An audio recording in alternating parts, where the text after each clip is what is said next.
In a dark world, remember to be the light. Welcome to our live broadcast. Black Swan Revelations presents Rev 5. Here is your host, the Black Swan himself, Shane. You know, sometimes when you do as many videos as we do here on the panel throughout the week, you're about to be right on something. It's inevitable. It's going to happen. But there's no way in the world that I would have predicted what happened and how it happened yesterday. The feeling I got yesterday was, this isn't real. This isn't real. So as I started saying that, I started thinking about this.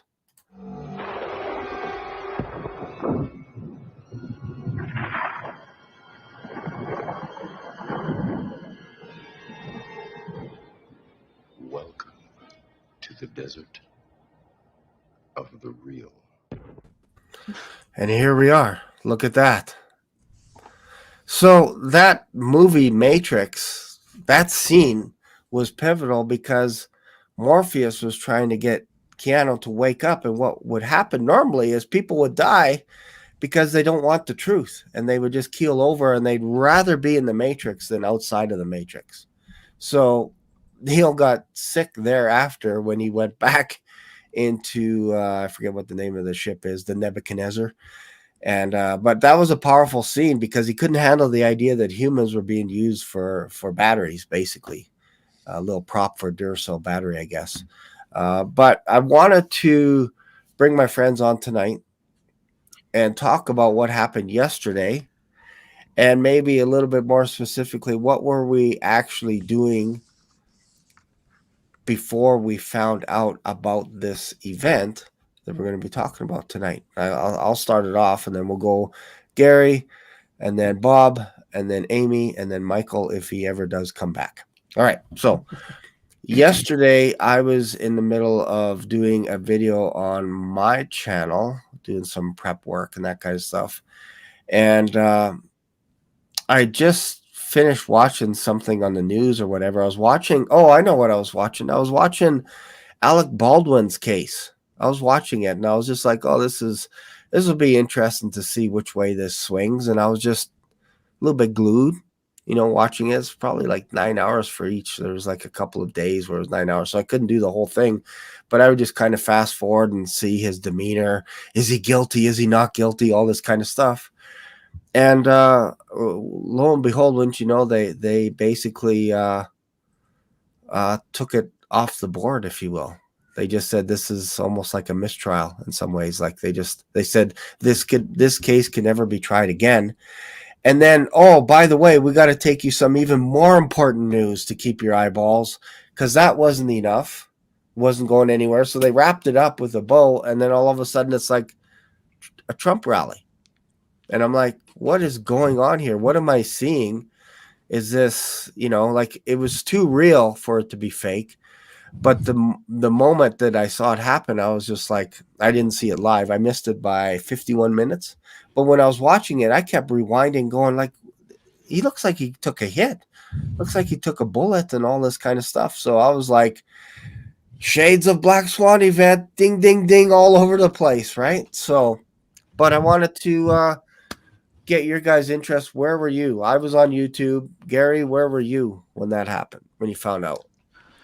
Well, what's the fat guy really doing? I was in a drive-through. No, I was anyway. I was getting food for my children, and I got an alert saying something was going on at the Trump rally, and it said something about a possible shooting, or how they say possible or alleged, so they get you, dander up. And then when I saw it, I'm thinking, okay, he just went down out of precaution, and then I'm like, no. And then they replayed it and everything. And I was like, no, something really did happen, because he always has, naysayers in the crowd and get them out of here, and some people yelling and some protesters. So I did not think it was a shooting. But then when he came up and he was trickling some blood on the side and all those Secret Service, that's when you knew something was real. And it was a shock, Yeah, that's the biggest thing, is seeing blood trickling from a president, and you're actually watching a rally where the whole world is watching. And we're going to talk Yeah. about a Black Swan event, what are the criteria and why this fits that. But Michael, where were you? If you could turn on your mic. Sorry about that. Yesterday I was actually checking out Alec Baldwin's case as well. So when you said that, I thought that was kind of interesting because I kind of was also interested in his facial expressions. And I mean, he looked, generally remorseful. However, he is an actor. So I kind of kept that in the back of my mind as I watched it. And I mean, I'd imagine anyone, regardless if they had intent or not, to have some type of verdict dropped off of their case, I'm sure they'd be excited. Yeah. But I didn't catch it initially when it first happened. But my wife, she had started feeling kind of sick, and we ended up taking her to the hospital yesterday. But so I didn't have a chance to really examine it for too long until I got back, and it was about I got back in the house almost 1:00 in the morning, and I remember watching it, and as soon as I heard the popcorn going off, I mean, I recognized what ambient gunshots sound like, and then as soon as the first couple pop go off, I seen him actually grab his ear. Yeah. Knew that he likely had taken some kind of fire, and he ducked real fast down behind the podium there. And so it's definitely strange. It's hard to say, a lot of people will probably say, what's going on with the shots and all this. As far as like a educated shooter, they would always target center mass. So I'm not sure if he was just, a horrible shot. Of course, you have adrenaline going on. It's hard to say what was going on exactly in that gentleman's head because you can clearly see the sniper's positions all around the facilities. So to even think that you could do something like that and walk away from it makes me think it possibly might have been more along the lines of a Mike Kilo Ultra or a kind of a death wish for someone to try to go out in such a fashion, which is really sad either way, no matter which way you look at it. But it's very interesting to see because we all knew this day was going to come. We all kind of seen the writing on the wall. We knew that it was escalating to a point to where there was nothing else that could be done to deter and to stop. Because you got to think about the future rallies, how this is going to affect attendance and things of that nature. Is it going to stir the people up? Is it going to make people submit to fear? Who knows? Yep. I think at the end of the day, we're about to see some possibly more black swans. Interesting. Okay, we'll talk about that in this episode. Strangely enough, Amy. Hey, yeah, it was crazy. Just yesterday, I was just leaving, seeing my mom. It's my birthday tomorrow. So happy birthday. crazy to happen just, like, right before. I know, thank you. I'm turning 33 too. What a special number. Oh yes, for sure. It's awesome. Year of our Lord, his Awesome. age. So yeah, it's really crazy. I just remember I just left seeing my mom. I was in my car right before I started driving. I got a text, something that my friend sent me, and I looked down. I didn't read the whole thing. But it was an article of what happened, and I'm like, I called her. I'm like, or she called me, and I'm like, did Trump just get assassinated? Like, what?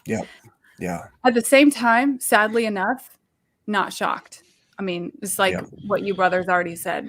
The writing was on the wall. We saw the day approaching. And it's sad. It's sad that we're not shocked because that just speaks volumes of the condition of our world and the condition of America. It's really sad. Yep. Bob. Well, an interesting thing happened to me. I know, first of all, we talked about this calm, didn't we? Yep. It's been calm for a while. We talked about it on Tuesday. You know what? It's too calm. Something's coming. Something is up. Changed. Definitely up. Yeah. Something big. Remember we said it was going to be huge? Yep. Because it waited so long. It's been quiet for so long. Yeah. That the next birth pain was going to be huge. Yeah. Like bigger than the rest. And look what happened. Yeah. We were talking about that. Like Bob was like, doesn't this just seem eerily quiet? Like there's nothing going on. Obviously there's little pockets of news here and there, but not like this. Like all eyes are now on America instantaneously. All eyes around the world. perfect what's time. going to happen next. Yeah, go ahead, Bob. I don't want to cut you off. No, that's fine. So we had the calms. That was a confirmation. The Holy Spirit showing us, hey, guys, get ready. So that happened. And then I've been talking the last month or so. I think some of you might have been on the uptime when I talked about. I told everybody, I go back and look for it. I told everybody I was worried about July 13th. I was worried about it. You guys remember? Some of you might remember me talking. I had to go back and find the clip. But that's like a month or so ago. And I said I was worried about July 13th because we were going to a concert in Illinois, Tinley Park. All right, Central Illinois. All right, grounds there essential for the Civil War and all that stuff, you know. And I was thinking that there's going to be that's a perfect time for a shooting. And I was looking at this even back months ago after I bought these tickets back like in February. All right, this for the REO Speedwagon train tour. All right, so I wanted to go, so I bought them back in February, and then I looked at the date in April. I was like, you know, it better not be on the July 13th. Looked at sure it was 13th. I was like, perfect. Something's going to happen that day, 7/13. Wow. And I posted videos about that even after that. I've been talking to Brother John, and I made videos about 7/13. So, but I was focusing on a mass shooting. But be it as may, I knew a shooting was coming. All right, and and then I prayed to the Lord, if this is going, I've been praying about this day. I prayed with Brother John, you know, I prayed with my family when we left. I was like, Lord, if this shooting is going to happen at this amphitheater because Russia still hasn't retaliated from their amphitheater shooting yet, this was a perfect time to do it. All right, right. So we were praying against it. I said, Lord, if we are not supposed to be there because there's going to be an event here, then let it be that we won't be able to make it there. And and at that day, it started happening. I couldn't print my tickets. I couldn't get the tickets. We had to go round and round, just try to get our tickets. Could have this weird system now where they just don't email you tickets. You got to confirm. You got to set up this, set up that. All these hoops you got to jump through to get tickets. It's not like the old days. Too many middlemen involved. All right. Yeah. So we were struggling for an hour. So we're already late. We're leaving early anyways. So I'm like, is this a sign? Is this a sign? We're not supposed to go. I started getting really worried. But we got the ticket.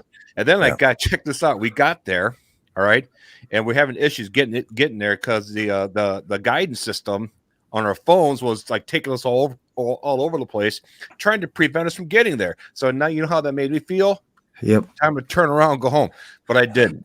So we got there. Check this out. When we got there, we walked up to the gates and say, "The show's not going on right now. We got thunderstorms. We got lightning. So everybody's waiting in their cars." I'm like. Wow. It's the Lord trying to tell me not to go to this event. And at that point, I was like, all right. And we sat in the car. And on the way back to the car, this would get back to the Trump thing. On the way back to the car, my son, I know my oldest son, I know he's full of the Holy Spirit. It's like, Dad, something doesn't feel right today. I feel like there's something shifted. And it felt dark. And I was like, I feel it too. Wow. And I didn't even mention to him my theory about the mass shooting. And that's what I told them about. Well, I think the reason why, because there's going to be a mass shooting here. And that's why I think that God is stopping us. So we shouldn't go in there. So this will be like a big Black Swan event. And the Lord's keeping me away from it. And then the storm comes rolling in. And they say, we'll let you guys know. And the storm delayed this whole thing for like an hour and a half, 2 hours. And we're like, you know what? An hour to wait. It's like, you know what? If we stay here, then this whole thing's going to be delayed by 2 hours. You won't be getting home like 2 o'clock in the morning. You know, I just forget it. Let's just go home. I think the Lord's trying to tell me something. All right. But here's the thing. When my son said, Dad, something shifted. It's dark. I don't know what's going on, but I don't like it. Something feels different now. And I said, I feel it too. All right. And they're heading back to the car. And all of a sudden you're hearing people say, Trump got shot. Trump got shot. And everybody started. I'm like, what? Wow. That's an ouchie right there. Wow. So I'm like, yeah, so it shifted. Everything shifted. And the Holy Spirit was confirming that to us. Yeah. And then later on, I found out why it shifted. Yeah. My son felt it. I felt it. My wife felt it. My other son felt it. It felt bad. And it wasn't just an eerie storm over us. I'm like, man, you got to be kidding me. Yeah. Then I didn't believe it like you guys. It's all fake news. My phone starts blowing up. All my friends that are either liberal or conservative fighting each other in the text messages and this group text is going on. Yeah. I'm like, there we go. They're at each other's necks now already because of this whole thing. Yep. So I'm like, No. man. Wow. And It's come to true. find out he wasn't totally assassinated. Yeah.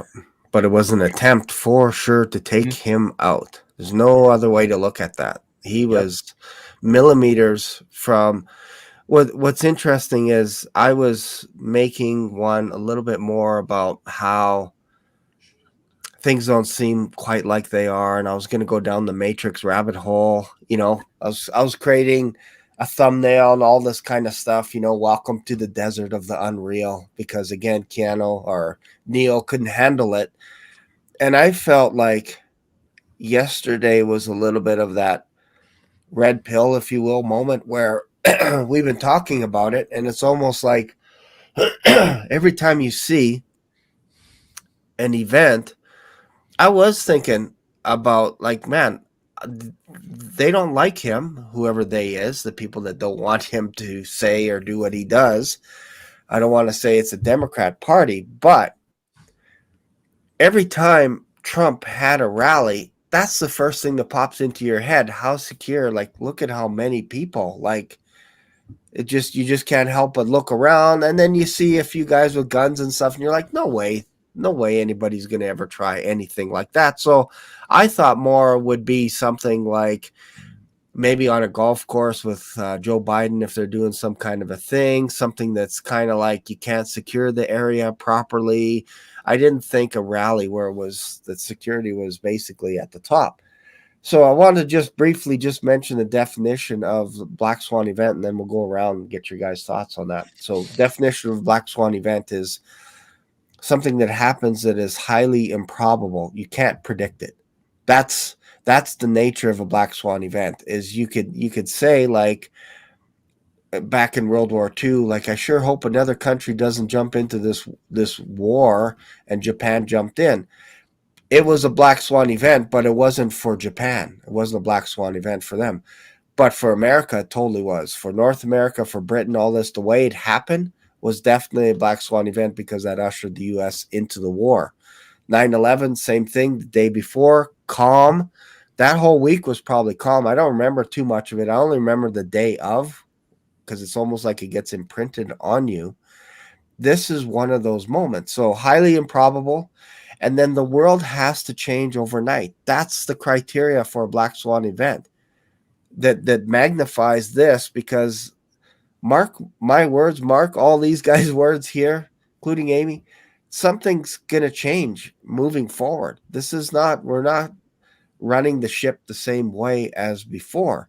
So when this happened, so that's the second criteria. The third thing is you actually are able to go back in time and explain it away and say, oh yeah, we should have saw this coming. Well, yeah, we saw a guy up in a roof and all this. You're going to hear all these things coming, and then you're going to hear all these stories of they failed, they let things down, we got to beef up the security, all this kind of stuff. And that's what happens. And another phenomenon that happens is you think this is going to happen every single day now moving forward. You overreact. So you start thinking, okay, well, maybe now it's a retaliation time. Let's if it is the Democrats, let's protect Joe Biden. Let's protect his parties and everything with extra FBI, CIA. Let's do that. Let's go overboard, because it could happen every day. I guarantee the security is going to be overboard during this national convention for the Republicans starting tomorrow. You don't think that they're going to go overboard with drones flying everywhere, guys, snipers everywhere? It's going to be the tightest security, which really, in essence, if you're going to go to a rally, that would be the time to go, because it's going to be the safest. You're not going to have another Black Swan event after another. That's not how it works. Mm-hmm. That's not the pattern of a Black Swan. That's not the definition. So what are your guys' thoughts? And again, we'll go around. We'll go in reverse order. We'll go Bob, Amy, Michael, and Gary. What are your thoughts about, is this a stamp? Is this an indicator moving forward that, hey, the world's going to change starting tomorrow morning? What are your thoughts? Go ahead, Bob. Well, what you explained right there was perfect. Okay. Yeah, I don't see this happening again. And I could definitely see a lot of the benefits the Democrats can get now by beefing up their security. Now, we can protect Biden. We can protect anybody they want to put up, like Gavin Newsom. All right, they want to put him up now. Nobody wants him. That now we have all these reasons not to protect him. Because look what happened to Trump, you know. So I'm still kind of beside myself because the shot. I mean, come on, that was right here. Yep. I mean that. You know, people was that a God intervention or what? Because it kind of feels like it. Because if you're right, Bob. know. Like if you go like this, you're done. Right. Like if you just turn your head a little bit, and he actually leaned forward just a little bit to talk to somebody about a chart that was on the wall, and he's like, "Hey, look over here," and then he's looking here, and then all of a sudden he turns, and it's like, "Ching," like right there, Right. like it's. And I've seen the map where the guy had the shot. It was a perfect shot right at him. Yeah. It was a perfect shot. Why? How that all? I think personally, it was all staged. It was supposed to happen. It was corrupt. His security's corrupt, and they got bad guys. So, like when you say staged, you mean like an inside job kind of thing? Yeah, I think it was. Yeah, because that building wasn't Feels like it. secured. Right. Yeah, it's like if you look on the map, the building was like perfectly like lined up perfectly with him on the outside, and that building wasn't that far away. Yeah. All right. And those snipers are sitting there looking at this spot right here. That guy had time to get up in that building, crawl across that building, get into position. They should have saw that. Okay, so something doesn't smell right. It doesn't pass the smell test. This whole thing with me. Well, it's interesting. Like, did you mention that? Like the setup and everything. I like Tom Cruise movies. I watch quite a bit. I will admit I have all of his movies except for that Elf one. That was kind of weird. Yeah. I don't have that one. But there was one, I think it was Mission Impossible 3. It might have been Ghost Protocol, where basically a girl was to, I think Tom Cruise was going to assassinate someone or whatever, but somebody else had a beat on him to make sure that he took out this guy, and then you get taken out. It's kind of the pattern to make sure that you don't back off what you were supposed to do.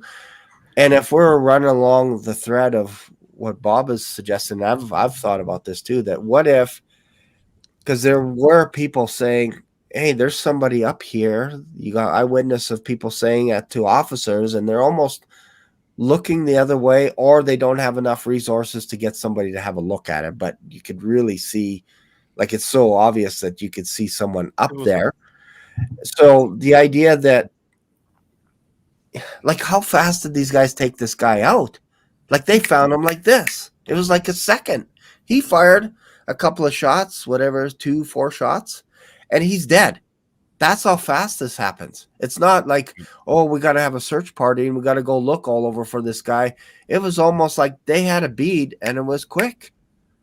Right. On top of that, I was arguing with my wife because something that's small, right? Because listing all the shots they took a total of 9 shots. Yeah, there's nine shots they took. You listen to it. I count 9 shots. Okay. I don't know how many shots this guy returned fire, but what's interesting, and nobody got hit behind Trump. Actually, a couple people, not directly, but on this side, a couple of people got hit. Okay, good. I didn't hear anything about anybody. Yeah. Like, how are those bullets skimming past them and all the people, a big wall of people, and nobody got hit? Yeah, yeah. It's interesting. So basically, they have a stage, and you're right, Bob. Like, it was lined up pretty good. Like, they have a stage here. This is basically they would call it basically right behind the president, and then they had another set of bleachers to the right side of the president. So my left, your right, whatever, stage right. And then they had another set of bleachers as well that are basically lining up. It's almost not quite a U shape, but the people on the bleachers that were on Trump's left side, the bleachers were angled like this so that if you miss Trump, you take the shot. And a guy got it pretty good. And I think another girl, I think 2 people died and 1 was injured, but somebody missed Trump. And obviously when you're taking a shot, you got to beat it in a little bit. And okay, the wind's blowing a little bit this way or whatever, and you just fire them off. People were getting hit behind Trump because that stage was angled at a weird kind of position, and so is the other stage, but people are feeling stuff going past them. And then they watch, if you watch the footage, you'll watch them immediately. They ignore what was going on with Trump behind the little the podium, and they all look to their right, and they're watching what's going off here. And I believe that's when all the action was going on with the snipers taking this guy out on the roof, because that's where, if you drew a line, it would be to their right. So, and it was so fast, it was probably within 10 seconds. That'd be safe. Yeah. So what do you think, Amy? I agree with Bob. I think that it was staged, and one of the biggest reasons why I think that is because there's just no way a former president and a presidential candidate again, there's no way that his security isn't so tight that they wouldn't have missed them going up to that. What was it? A hotel? Did you guys say? Oh, you guys might not have. Well, wherever they were, there's no way that they would have missed those guys. There's just, just logically thinking, there's no way. And it's just essentially what we're watching here, what we're seeing today is we're seeing the first seal is getting ready to break, which is the Antichrist is getting ready to come on the scene. And then after that, the second seal is going to break, which is the red horse. And that is the horse that is taking away the peace from the whole world. And like the world leaders, we've been seeing this coming for a long time. They have been needing to get America out of the way for Bible prophecy. Yeah. So we're just one more thing. We're seeing the world getting set up for the coming tribulation period, and they have to take America out of the way. And to me, I'm thinking this is just one more thing we're going to see that's going to bring that further of the diminishing of America, because what they're going to do with this. They're going to try to further disarm Americans, and they want America gone out of the way so they can set up their one world global government system, just like the Bible says. Yeah, for sure. No, for sure. Michael, go ahead. Yeah, so all of you guys make some really awesome points, and I wanted to pull something up here because I'm basically gonna take a moment to kind of think outside the box for a little bit, because I know that's pretty important at times. Okay, so I'm going to share actually a screen real quick. Share screen. Entire screen. No, this one. And just kind of walk us through a little bit what we're looking at here. Okay, so there we go. I have my little MS Paint version, but to get it kind of a satellite, albeit this is very low resolution. Sorry, everybody. In the year of 2024, it looks like it's bad. Yeah. But okay, so you have Trump stage, and then you have the security sniper. Yep. You have the spot of the shooter's body, which is where he took the shots from.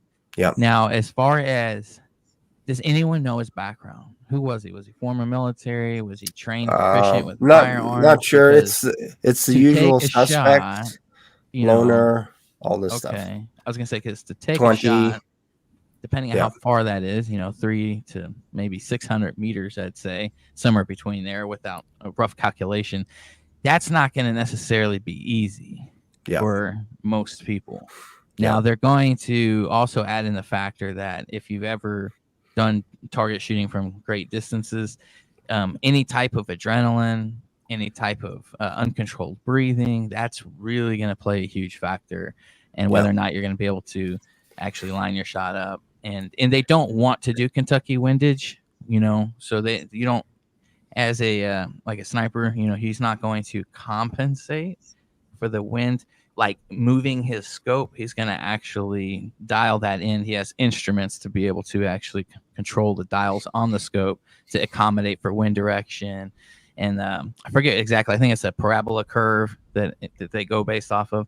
And so it's pretty. The shot could potentially, if you're just a redneck from the hills and you just took out your BB gun and started shooting cans for like a couple weeks beforehand, you may not have been able to make the shot. Now, I assuming he was probably at least if he was trained shooting for center mass, like I was talking about. But the big thing that Brother Bob brought up that just screams red flag to me, as far as thinking out loud, is anyone that kind of knows how you would set up security, you would have what you would call sectors of fire, because it's impossible for every single person who's on security detail to cover every single place in the geographical location, the terrain. So it's impossible. So, you would have to think logically, what are great vantage points for potential shooters? What are some good angles? Where are they going to actually shoot from? And then you would, of course, assemble your team and create what you call sectors of fire. Kind of like, say, if the green X was the sniper, he would have a zone right here. So he would have a actual, here, I will show you in more detail. You'll have to bear with me, guys. I have a pretty good map too that might help explain it a little bit as well. Okay. I'm just gonna show just basic thought process here. Nothing too technical, nothing too detailed. These are not to scale, obviously. Yeah. But you would have this inside this cone would be your sector of fire. So how in the world someone who's trained on one position, that's his whole job, mind you, the entire event, is to look between two different points. And if he looks beyond those points, he's a failure for a security team, because you are supposed to be locked in to your sector of fire, because that way you can actually build a kind of wall, if you will, around the area that you're protecting, the perimeter. So that doesn't make sense. How he can miss the shot, depending on whether or not he had training, depending on his physical abilities. Because if you're climbing up on a roof, and one thing that we like to do in the Army was do like 15 to 20 burpees before doing target shooting. That way your heart's pumping, your arms are getting fatigued, and you'll see your scope's all over the place. Yeah, it's hard to, you know what I mean, and you kind of get used to how your body moves, and you can kind of understand how to shoot. But so it definitely seems like it's going to be kind of comes down to an incompetence thing. Because that doesn't make sense to me. Doesn't jive. I think what Brother Bob Barber brought up is by far the most compelling reason why I would say that there's some really sketchiness going on here, because that sniper should have seen him the moment he crawled up on the roof. There shouldn't have been any delay. So let me show you this map here. This maybe give a little bit insight. So we have a map. Oh, it was only 130 meters. Okay, someone said it was 130 meters. Still. Yep. If you aren't a marksman and you're not used to shooting, I don't know his background though. That's the thing. Yeah. So with have the a look. Adrenaline and everything, it's possible you could still miss. So have a look at the line, basically from where the sniper is on the left. Can you guys see this? All right. Here, let me make it full up here. So basically a straight line. The guy's lying here and fires a shot. He's going to go over the shoulders of whoever is here. Yeah. And then if Trump is right here and he moves, these guys got hit right here. This is where it might have been more like this kind of thing. Yeah. But there were definitely a guy got hit, and this guy was like, I don't know what's going on here, because it feels like we're being fired upon or whatever it is. It was weird for these people here. These people here, there was a massive crowd here, had no idea what was going on, nor did these guys. They had no idea. They're just like, what's the panic kind of thing? We see Trump going down, and then they're talking to each other. And I also heard rumors that they jammed the cell phones just before so that you can't talk to each other, or there's no phone calls ringing during this thing. So they had jammers in that area, but I'm not 100% sure. But nobody could talk to each other. So everybody here was not in the know. They had no idea what had just happened until Trump got up. And then you could see a wave of people saying, he got shot, there's blood, all the way to the back, right? Yeah. But the second this guy fired a couple of shots, these people are going down, and I believe the two snipers were here. And you're right, Michael, like it makes no sense. And it doesn't even make more sense. Sorry to interrupt, because I'm looking at the other map again, and if you actually zoom out further from this point, you'll see that there's absolutely no other vantage point. Here, I have to refresh real quick because I want to show you this. There was absolutely no other vantage point that they would have been able to take that shot from. So, what in the world was the security team thinking? Oh, there we go. I got it up. You see, like all the way down here, it looks like just a highway and some roads. So as a security team, your only really good vantage points, that you should be thinking about when you're pulling perimeter and security and trying to protect one of the most important men that's on the planet right now, at least in the world's eyes, you would have this grouping of buildings here, and you would have these structures down here.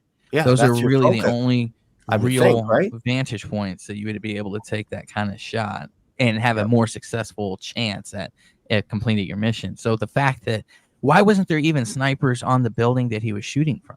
Yeah, that would have been. That doesn't make sense to me either. Yeah, it would have been. There should have been a sniper team on every single rooftop. Like you're right. When you have people here, they're here.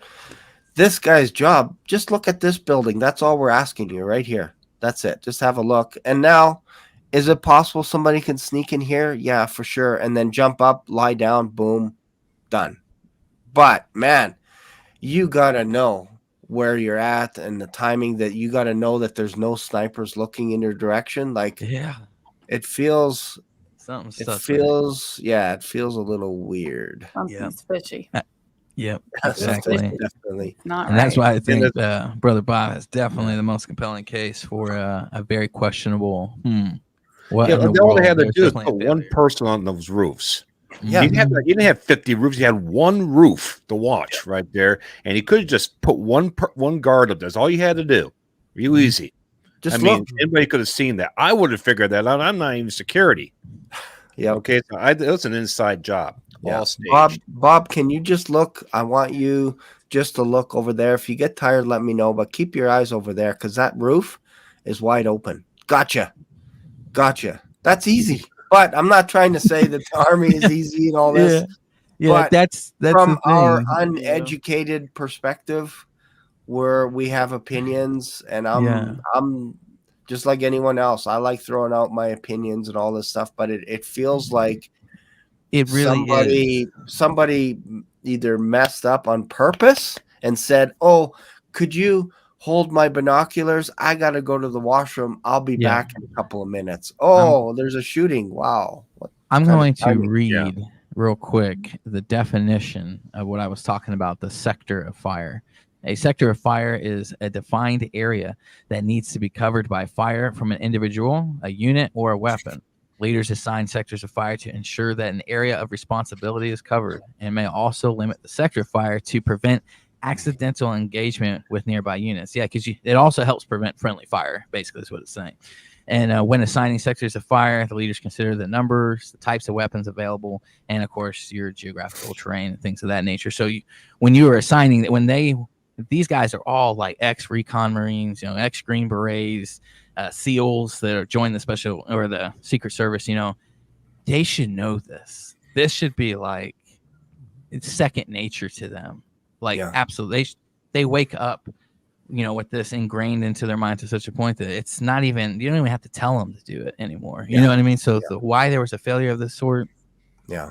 And I think I want to make sure and have a distinction between fake and planned, because you could build a really strong argument with this thing. Planned, people didn't do their job. They wanted Trump out. I think you can build a strong case, but the idea of that this was fake, as in that's not real blood, those people didn't really die, I'm not comfortable with that. I feel like this actually happened, but there are people that wanted it to happen the exact way that it happened, and that's what's causing a bit of a rift right now in America.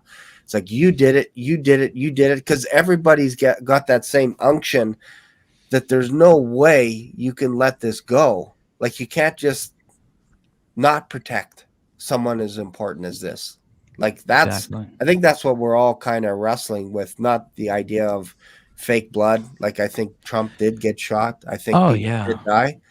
I agree. Same. I absolutely believe that there was real fatalities. As far as I know, there's one fatality, one in the hospital in critical condition, and our hearts and prayers should go out to all of them, including the gunmen, because it's really hard to know exactly what was going through their mind when it was happening, and they obviously that they were unstable. And a sad individual to do something like that, and they obviously knew that that was going to be their last day on Earth. Now, whether or not that there was some, CIA activity, some like Kilo Ultra type stuff going on, if you know what I'm saying. I don't know. I really don't, but it's possible. I definitely believe it's real, 100%. But the scenario around it and how it actually was executed, just think of JFK. That's kind of my point. For sure. Gary, what are your thoughts? Are we crazy? It's funny. No, I don't think you're crazy, and I think it's interesting. Michael mentioned JFK.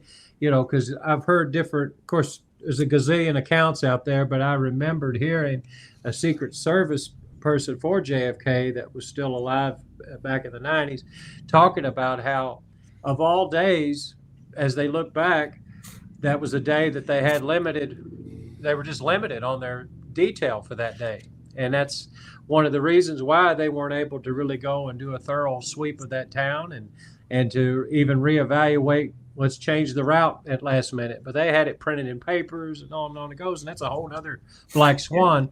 But bringing it to now, last night we were watching Sean Hannity, and he had Robert RFK Jr. on there. And Sean Hannity's been a pretty good supporter of the fact that Robert Kennedy, of all people, Jr., should have Secret Service detail. He is running for president. He is the third wheel in this. Whether he has a chance or not, that's not even relevant. But here you've got a guy that not only lost his father, lost his uncle. There's just a taint on that name. And if anybody should be protected, they should. And they're just like not protecting for some reason. And then even with Trump, and even with Trump last night, they were talking about how his detail with the magnitude of what he does as an ex-president and now a candidate, that they have limited him in resources for the Secret Service to where he only has so many people. But like we've said tonight, different ones, what is it to look at every single hilltop, every single tall tree, every telephone pole, any tall building that is tall enough or has some shadow to it like that one does to where you can go up the backside. There was a BBC report that I saw, and I'm sharing that on the comments, where they interviewed a gentleman that was next to that building where the shooter was, and he was trying to get the attention of Secret Service and local police, and they just kind of brushed him off. And that makes you think that, Bob, you're not totally off your rocker there, because if anybody says they see, what do they tell us? If you see something, say something, and then you say something and you look like a nut, So anyway, well, to give them the bit of the benefit of the doubt, and to also understand Trump's personality, I'm going to throw something across the bow, and then we can shoot it all down or whatever. But pardon the pun. But Trump, when he goes to an event, he doesn't like barricades. He doesn't like the presence of the military, because it takes away from the feeling of the crowds. If they're always worried about, this security is like Fort Knox, amazing, but nobody's going to come because it's going to look too stiff. And Trump would always be the one that would be like, hey, we need to move these barricades over here a bit so that we can get more people in, and it'll look good too on camera. Like, our rallies are huge and all this. And I could just picture snipers going, oh, I can't see anybody now. Like, if you move stuff over here, I'm not going to say anything because, hey, it's the former president. I'm so far down the food chain that if I say something I don't want to, it's not safe, I could be removed from that position. Right? Like, so there is a little bit of the, what do you call it, where basically you have peer pressure and all that coming from top down. And imagine a general or somebody walking in and it's like, yes, sir, I can't see behind the trees. He's not going to say that. Somebody that's just their rookie year or whatever, they're not going to say that. Even his departure from the floor, he was what? He was trying to get in between them arms to show visibility and throw that hand up and to show the strength. And so that shows his personality right there. And I think that's and you know, got the entertainment background, and he knows how to promote. He's a great promoter of sorts. He's the best at promoting himself. But you know, I think that's why you compare, you know, when they were elected in and sworn in, the way Trump's security was the day he was, you know, sworn in, and then the way it was so blocked and precautions and all this for Biden. Oh, we're doing this for your protection, and it shows that, like you said, it's just too stiff of an atmosphere, and they're like, well, we're doing it for our protection. No, you're doing it because you know half the country doesn't believe the legitimacy of this president anyway. But that's a whole nother sermon. Yeah, right. Yeah. No, speaking of the legitimacy of this president here, I'd like to throw something. I'd like to shoot something across the bow. If you see you guys want to shoot it down, we don't want one of these. We don't want before. One of these. No, not like that. But well, first of all, before I go into that, one, they probably could have just wore thermal goggles. So you could see the people in the trees. Yeah. Solve the problem real easy. Once again, I'm not in security. I can figure that stuff out. So it's all set up. But let's take a look at it this way. What if Trump is a part of the club, but he's playing like he's not? And they're trying to galvanize his side for a civil war, but they want to keep him alive.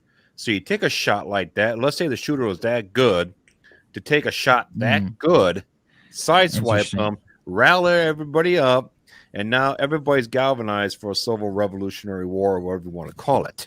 Yeah. Okay. Yep. That's what they want. They want a civil war here. Okay, and that's the same thing that happened with Lincoln. They took him off the ballot, all right, shot him. Yeah, it's the same playbook, all right. Ecclesiastes 1:9, nothing new under the sun. Same playbook.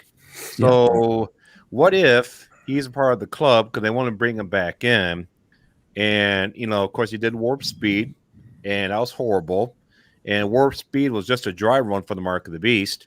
Yep. Satan, he has everybody on the left. These Biden supporters, all Democrat people, he has them all. Okay, but in order to get everybody on the right, you have to be able to, you know, galvanize them through the right leader, Trump, and basically get that going, get this war going with this this event that just took place. Okay, because Trump gets in, and now, I mean, first of all, I told my wife, you know, Biden.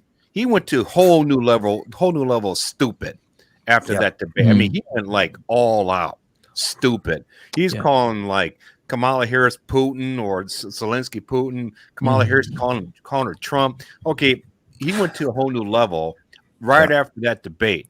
It's a little comical because it wasn't gradual. It was like a huge acceleration of stupid. So I'm thinking in this theatrical play here, they are really trying, and my point is, I think they want Trump in, and they want to make sure that he gets in with a lot of force, and they need to get everybody that were originally voting Democrat. They want everybody on the left to get behind Trump now, because Satan's like, look, I'm bringing in the mark of the beast for everybody, and this guy could bring it in for me. I want everybody to take that mark. Okay, so I need a leader, and that can issue that mark, and that's what Trump did with Warp Speed. He already did it once. He could do it again. It's interesting you mentioned that, the idea that obviously I favor Trump over Biden, but I know politicians as well. I know there's another puppet master out there dangling the strings. We all know that. We've seen enough of that going on. But have you guys heard of Project 2025? I'm pretty sure Bob has, I think. I've heard of it, but it's a go ahead.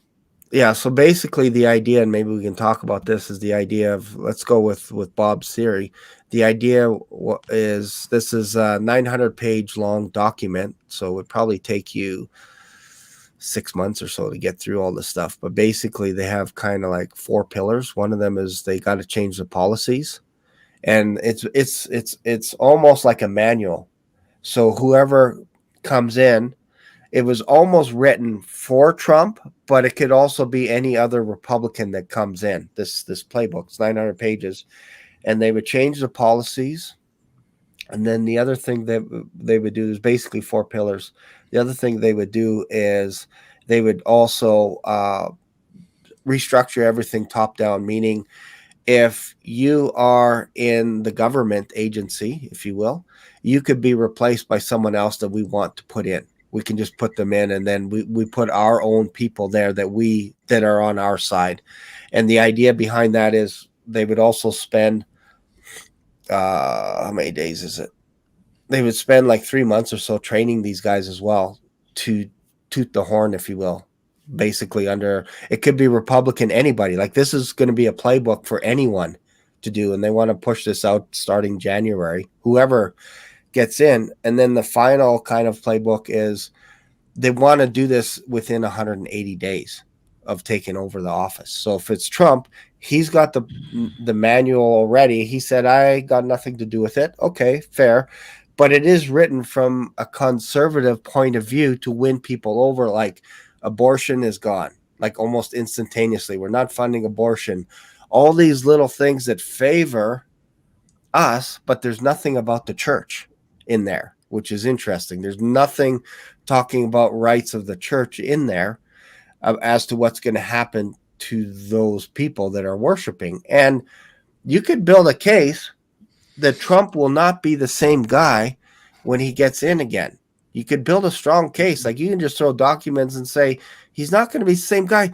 This changes you. Getting shot in the ear. I'm sorry. I've never been shot. I got shot in a BB gun.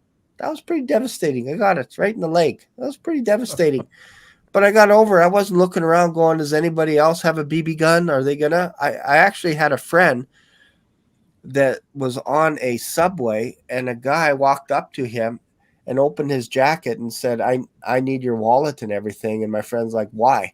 And all the guy did was just show his handgun in his jacket. And my friend gave him his wallet, and then the guy went off the train, and then the security came and everything, and they said, do you need counseling? And my friend Kelly said, no, I'm fine. The next day when he went on the train, in his imagination, it felt like everybody had a gun on him. So he'd see a woman lean over to grab something out of her purse, and he thought it was a handgun.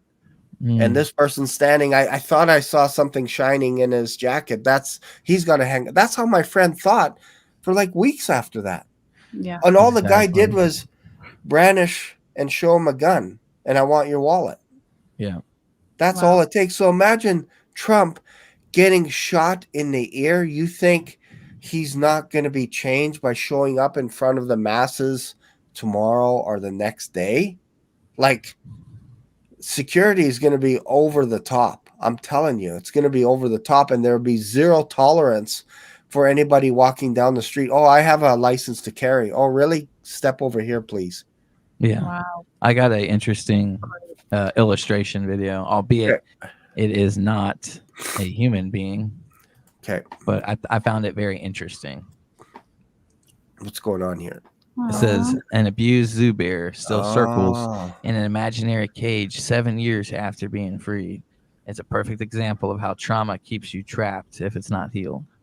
Wow. Oh, that is so sad. That is too It is sad. But, I mean, if it's like this for animals, think about how complex our minds are. Yeah. You know, I've been through a whole lot in my life, and there's been, I've had to go see therapists and all kinds of stuff. So how do you think Trump slept last night? It all depends on the person. Now, admittedly, I'm going to have to come out here and eat humble pie and just go ahead and announce it to the world. I'm not as mentally strong as some of the men out there. And for me, it was very difficult dealing with violent kind of trauma, you know, that kind of things with guns. Some guys, they can, you know, deploy 100 times, you know, take out 1,000 targets over their lifetime, get blown up, everything under the sun, and they can sleep just fine. So, I mean, it really is dependent upon the person and their mental state and the kind of mind that they have. That's why I've always, you know, talked to people who wanted to go to the military. I'm always like, it takes a certain type of person to do that kind of thing. It really does. Yeah, for sure. For sure. Anyone else? Your thoughts? I don't want to miss anybody. Amy? I'm just really glad to hear your guys' perspective, because honestly, I don't know too much about it. I haven't had the time to look too much into the whole thing. I haven't even watched the whole video yet. I've just heard things here and there. And so to hear you guys and your perspective, I'm just learning a lot from you guys. Yeah, no, it's good. And I wanted to have a female presence on this on like tonight, because it's always nice to hear another, because guys are just like whatever, yeah, whatever. We just throw things out, but sometimes it's nice to have a female perspective that could think outside the box as well and help us maybe go back inside the box a little bit too, right? If we go off to the side too much, right? I'm just Bible. I'm thinking Bible, Yeah, Bible, yeah, Bible. Like I'm just like, this is setting up. The world is setting up. We can see it. Everything is converging. Like all of Bible prophecy right now is actively setting up as we speak. It's just one thing after another. I mean, I woke up today and I saw that now Vietnam, of all places, is mandated. I know this has nothing to do with the subject, but I'm just going somewhere with this. I'm making a point. Like Vietnam, out of all places, now have made it mandatory that everybody has to have a biometric digital ID. Anyone obtaining a new ID will now be required to give a fingerprint, an iris scan, and a facial recognition scan. So that's going on in Vietnam. That was just made mandatory July 1st, apparently. Oh, wow. So It's coming. We'll see that coming, yeah, exactly, everywhere. I was thinking now like the 7-day warning. All right. How that might have talked about that, this whole 7-day warning. Israel gets attacked. 7 days later, you have a sign or anything like that I mentioned before. So here we are. Trump gets attacked on the 13th, right? Number 13. And that was pretty obvious right there. The Illuminati, skull and bones, whatever you want to call them. So the globalist number 13 for discord, chaos, all right, rebellion. So that took place. But now there's a 7-day count that starts. Okay. And there's a 7-day count that starts and ends on the 20th. So the 21st will be the very next 7 days. Okay. And so can we expect something to happen on the 21st of July or something to change? Is this a 7 count? Well, if you guys, who Gigi from Blue Heaven is, right? Some of you might know who she is. A lot of people out there know who she is. Yeah. I was watching videos that she did. Her video, I'm seeing all this stuff about Trump. It just dominated the live feeds. I mean, just take your pick. Trump, assassin. Oh, yeah. But then I'm looking for the believers who are receiving something from the Lord. That's what I was looking for. And I saw Gigi's video. I was like, all right, I'm going to watch this. Okay. I'm going, everybody's over there. I'm over here. Okay. Yeah. So I watched her video. It was really interesting. And she could probably explain it better than I can. She had this dream called 210 America, 210 America. All right. 10 years ago. All right. And she was given the date of July 14th. All right. And here we are now, July 14th. Everything's changed. All right. The Black Swan took place, changed everything. All right. And essentially in this dream or vision that she had, it was a 7-day warning. All right. So a 7-day warning to the 21st. All right. Now, I know there's others with Dr. Barry All. He has an alignment. I think it's for the Feast of New Wine. I don't know if it's at that time or not, or the actual Pentecost. Be it as it may, she's talking about a 7-day warning where something can happen between now and the 21st, maybe the rapture or something like that. But what's interesting, though, when she was talking about that, is she had this dream where there was actually a lottery to get on the ark. All right, ark lottery or something like that. So now you have the ark, all of us who are saved getting on the ark, also with this vision. And I'm probably butchering her right now. She just have to come on and explain herself. But what stuck with me was the number 210, 210. All right, 210 or 210 America. What does that mean? Well, the 21st, 2021 was the first year of diaper pants, Joe Biden. Okay. God's judgment, I believe she said this, and I believe it too. God began the prejudgments of America and the stages of judgments, and it all started with Joe Biden's presidency, and it did. He wrecked this nation like you wouldn't believe. And I believe that we have been going through stages of judgment. They got worse and worse and worse and worse since 2021. Okay, 210. There are your numbers, 2110. So that was the beginning of the stages of judgment. And now that we're pretty much done with the stages of judgment, and we're now entering the final stage, which will be nuclear war, an absolute decimation of America. This is when the rapture takes place and the tribulation begins. Okay, 2024.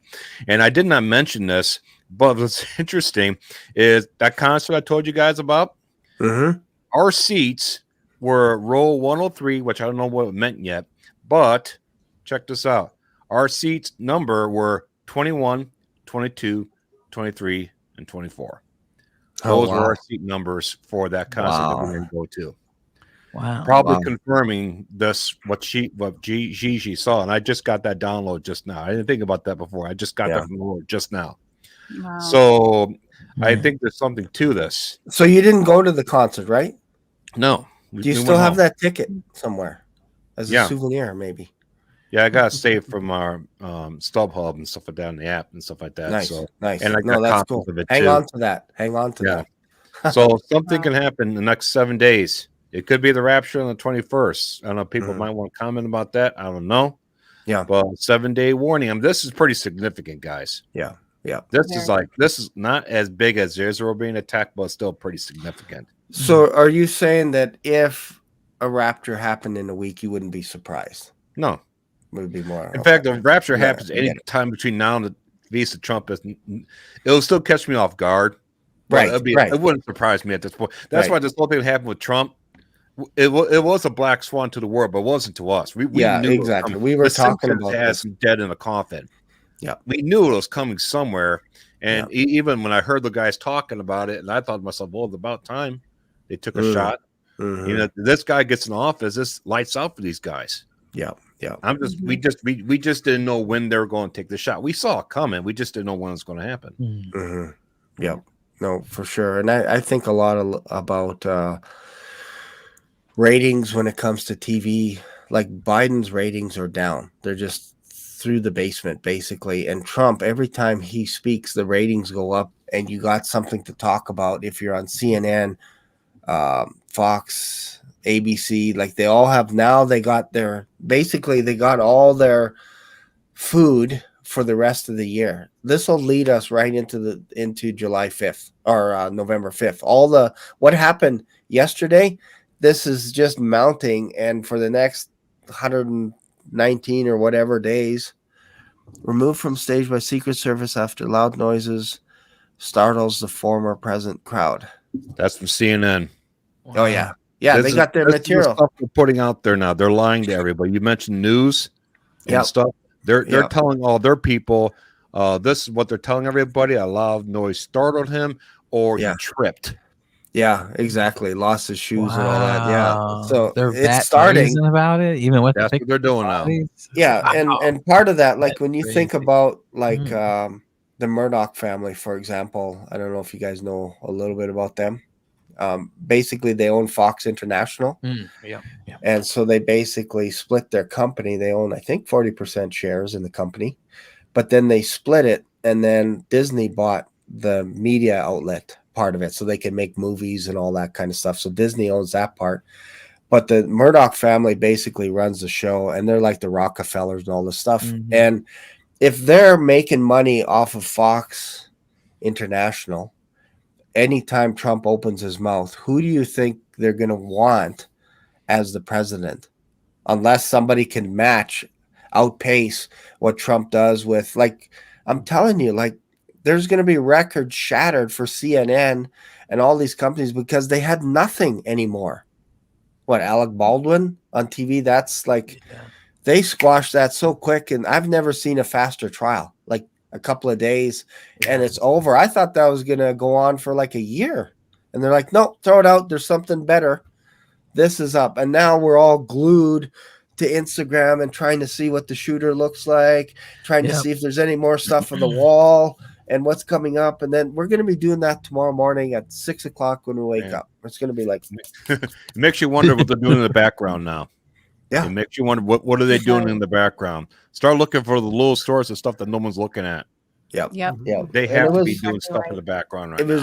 I will admit, for the first time, it was very difficult to give myself a little bit of a break from the news this morning when I woke up. I wasn't feeling 100%, but I'm like, I got to get me some Galatians in me. I just got to read, spend 20 minutes reading, but it was not easy this morning. I'm telling you, I was like, I want to see what they're saying about what happened last night. And I'm like, okay, you can reward yourself later. Focus on this first, because it was if very that's difficult. a reward. Yeah, but this is what we do, right? The We do reward. this stuff. So I'm like, okay, That's awesome. talk myself into it. I'm like, okay, I'm going to focus here and just have a nice devotion. And then, you know what? And I think I ended up going back to bed because I was not feeling good this morning. But it's there. It's there all the time. What does CNN say? What does Fox say? What is, all this stuff? And then we start compiling all this stuff for tomorrow's video. Like, exactly. we're almost caught in that vortex. Yeah, exactly. I'm not sure if you're familiar with that old song. I felt the same way this morning. Real quick, I kind of have to interject here because I do have to leave because I haven't been feeling good at all today, guys. Okay, for sure. The grace of God that got me into the chair today because please pray for me. That'd be awesome. For sure. Definitely not feeling too hot right now, but hopefully it's fast moving. We need to pray before you hit the off button. Yes, definitely. Let's pray before I leave. But real quick, I want to kind of go back in time to those 2 shots fired across the bow and mention a few things.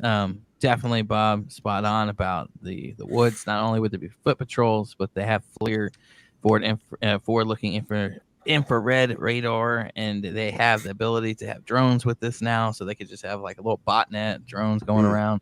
There's so many different ways they could have secured it. A lot of people are saying that Trump had to actually provide security for himself. I don't know if that's true because apparently the Secret Service was they said that they weren't providing enough assets for him. So that could be another thing. If that is true, there could be a miscommunication between the 2 teams on how the whole thing would have been operated. But going back to the soul of what you said, Shane, and I have to admit that is probably one of the most realistic assessments that I've heard about people being too afraid to mention something.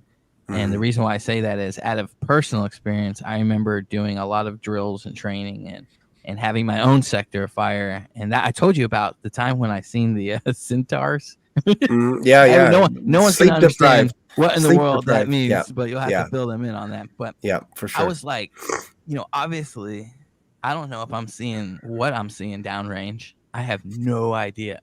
So I was not about to go and be like, hey, everybody, I have some centaurs, 300 meters away. Yeah. So like, it's just craziness, right? So there's that. And I definitely believe that actually has a lot to do with it. And it all goes back to kind of pride in a way, because one side of it, we're kind of afraid of looking like an idiot. But then there was another combat situation I was in where there was this guy, Sergeant Webb. He passed away. He's no longer with us. But I tried to warn him about something.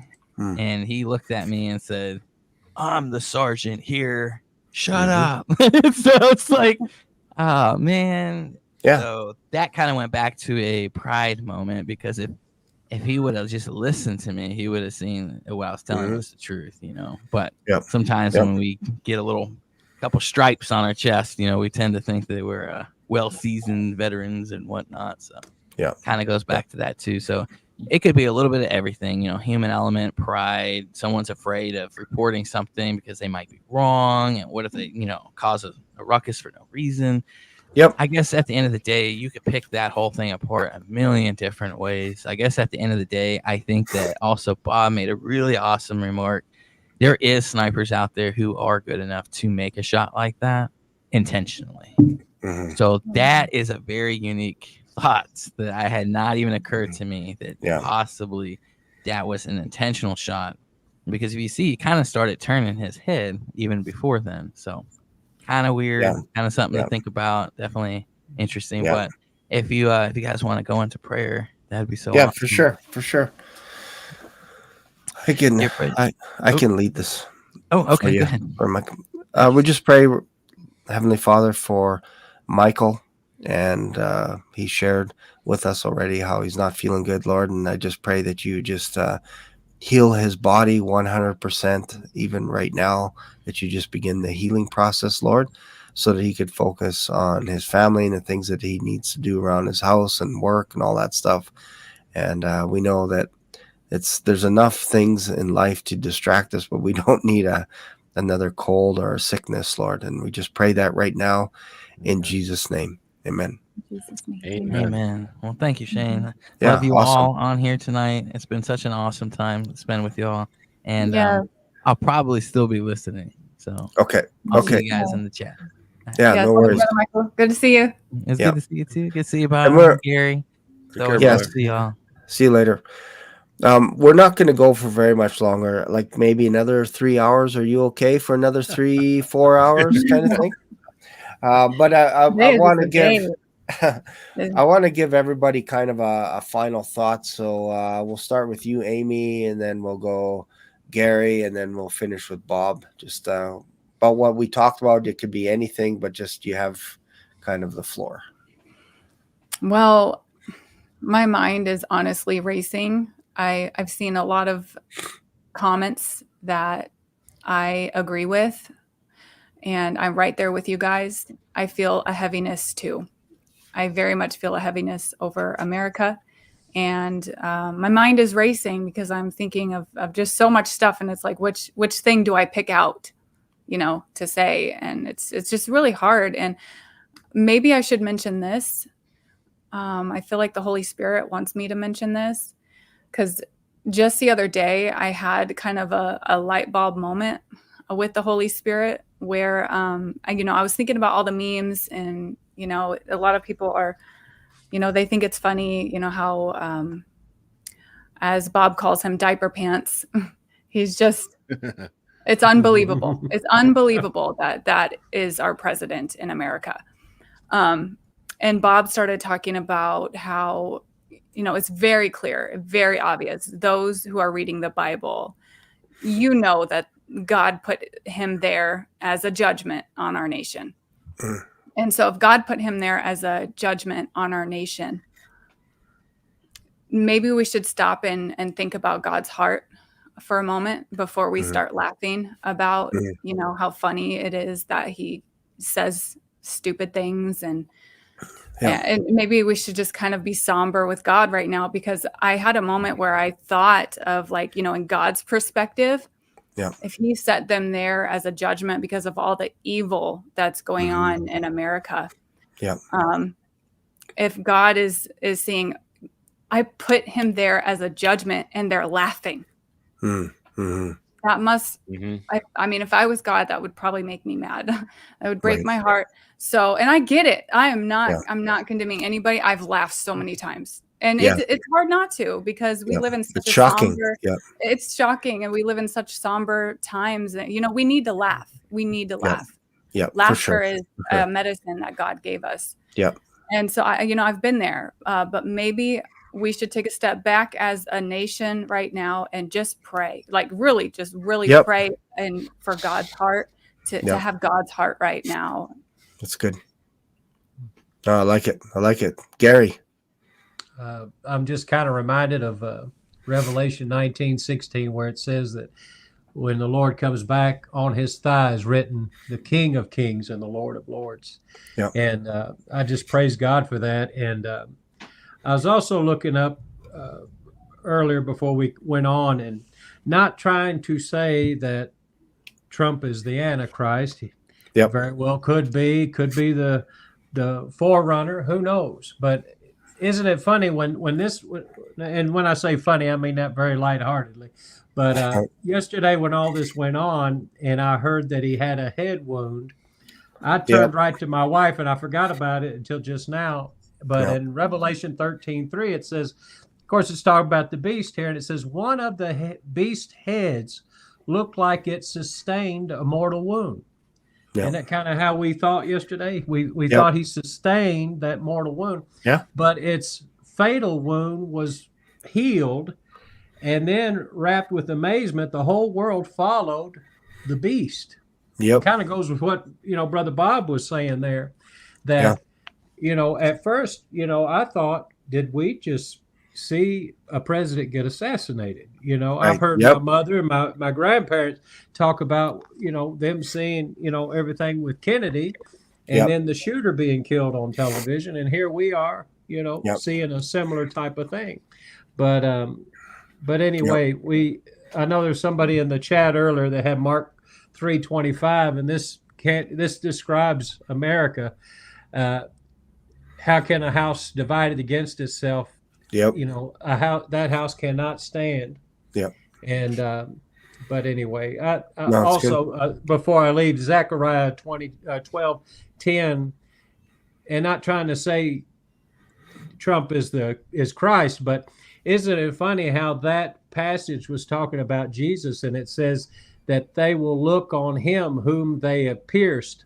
And when I was watching the news last night, and they said he basically got pierced. Interesting. And then they show that then they show that little line of trajectory of where the bullet went in a frame, and I'm like, he was pierced. And here's the whole world mourning for this situation, even though you know it wasn't killed. But I think if we really look at the Bible, you'll really start to see when you do turn on the news, when God gives you that treat, like Shane, that you will see so many parallels. Not saying one is Jesus and one's the Antichrist, but just seeing those parallels. I think it'll really help us to understand certain things. But that's about all I had on that. But I appreciate No, you. it's good. It's good. Bob. Well, I posted something on a channel today about this whole thing, and it was very interesting. As soon as that happened, I saw the whole era thing, and everything started calculating, you know, about the book. I immediately went to that, the head mortal, head wound, all stuff like that, and I was like, this is perfect. How this is kind of like following the protocols. Look what's happening right now. This is a warning. Of what's to come, and I think that's why it happened this way. It could have hit here, it could have hit his neck, could have it hit the ear. All right, it took out his right ear, the top of it, blood, particularly, right. Which is interesting. Now, if you focus on that, I went to 1 Thessalonians 4:16-17. He descends from heaven with a shout, the voice of the archangel, and the trump of God. The dead in Christ shall rise first, and then we who are alive and remain shall be called up to meet them in the clouds, and so shall we ever be with the Lord. Okay, that's first one, the trump of God. So focus on the word trump. Trump, like we've been doing for the last 7 years with this guy, right? Trump. Now, you go to 1 Corinthians 15:52. It says, "In the moment, in the twinkling of an eye, at the last trump," there it is again, rapture. Anything doing with the word trump is a rapture warning. Okay, for the trumpet shall sound, and the dead shall be raised incorruptible, and we shall be changed. So Trump got hit in the ear. And I believe it's a rapture warning, which is going back to that 7-day count. We'll see what happens. But I close with this because it says in Revelation 22, verse 17, "And the spirit of the bride saith," we who are bride of Christ, "and the spirit of the bride saith, Come. And let," right? And let him hear it that say, Come. All right. Let him hear it. So the focus was on the trumpet, the trump, and the ear. That's interesting. Attempted assassination. All right. So you had to focus on the ear and focus on Trump. So the way I see it is we are now focusing on the trumpet, focusing on the trump, should be focusing on the rapture. And perhaps this is a 7-day warning of it. Oh, that's good. That's good. It's interesting you mentioned. So there you go. See what happens. Yeah, no, that's awesome. So lots there. Somebody sent me an email earlier. What about the idea that this ties in with Joseph? Remember when the baker and the butler had a dream, and the butler had a dream and he was the cupbearer, and then Joseph told him his dream, and the cupbearer, or the butler, got restored and the baker got hung. And it's kind of interesting that when you think about, I think the guy's name was PJ, the idea that Joseph he was in prison and he was going to this guy that was actually basically, he was handing wine to Pharaoh all the time. Basically, he trusted him. And there's probably some conspiracy to send both the baker and the butler into this prison, because if one of those guys let you down, if it's an inside job, you're going to figure it out pretty quick. And there's probably most likely the baker, because he ended up getting killed, and it might have been a mistaken identity, because you guys are always with each other. You're always the cupbearer, you're always the baker, but the cupbearer, the butler, got restored. And I thought about this a little bit, and even tying in with Leviticus with the priests, where they would touch the right ear actually with blood and toes, and Trump is like, I need my shoes. I'm like, how important is it for you to get your shoes? Like, really, at the end of the day. So I don't know. I'm just tossing some stuff around, trying to piece things together. Does this have anything to do with Leviticus? Does this have anything to do with Joseph being restored? Like, he was basically second in command. There was no one above him except for Pharaoh. So just kind of interesting. But yeah, that is. Well, we do know that Satan is an imitator of God. Yeah. So he can't create anything new. He imitates. Yep, 100%. All the symbologies that you guys just mentioned there. Oh yeah. It is very symbolic. Yeah, no, for sure. And we're probably going to be getting comments coming in even after we're done here. But yeah, the idea, like, again, my understanding of the Secret Service is they have to guard Trump for life. That's the deal. So if something went down when he was in court and got arrested and he was to go to jail, they wouldn't have let him go to jail, because their job, they're sworn to protect the president for the rest of his life. That's the deal. If you become president of the United States, you get your own protection. Can they guard 50,000 people? Probably not. But for sure, he has a detachment around him all the time. They protect him. That's for the rest of his life. He'll always have these guys around all the time, right? So I give them a little bit of slack in the idea that, why didn't you just pour more resources and drones and everything there? And I get it. Like, I think if it's going to happen, it's going to happen. Doesn't matter what you put into it, because the opposite could happen, where you spent so much money to secure everything and a guy still got through. So then what? So there's my 2 cents. Thus ends my monologue. Thus ends the video for tonight. So I appreciate you guys for being on here tonight. Gary, Amy, Bob, we had a fun time. I hope you guys had fun. Amen. Sure did. We appreciate it. Awesome. Yep. Very good. So just stick around in the back, and I'll just end the stream. So thanks everyone for watching. Feel free to check out Gary Gates' channel, Not So Random, and also go to Amy, Girl Who Loves Jesus. 7. I said your channel right. 7. Girl Who Loves Jesus. 7. Jesus 7. Yeah. And then Bob Barber. Testimony of the Lord.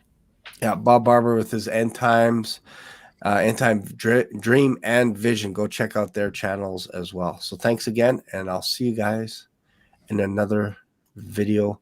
Bye for now. Black Swan Revelations here on YouTube brought you today's mind-bending journey. Dive into the discussion, your comments, questions, prayer requests, and powerful testimonies of Jesus' love are what fuel this community. Did today's episode hit home? Smash that like button. New here? Subscribe and ring the notification bell so you never miss a live stream or a video upload. Thanks for being part of today's adventure. Catch you in the next video, or maybe even in the clouds. Stay curious, stay blessed.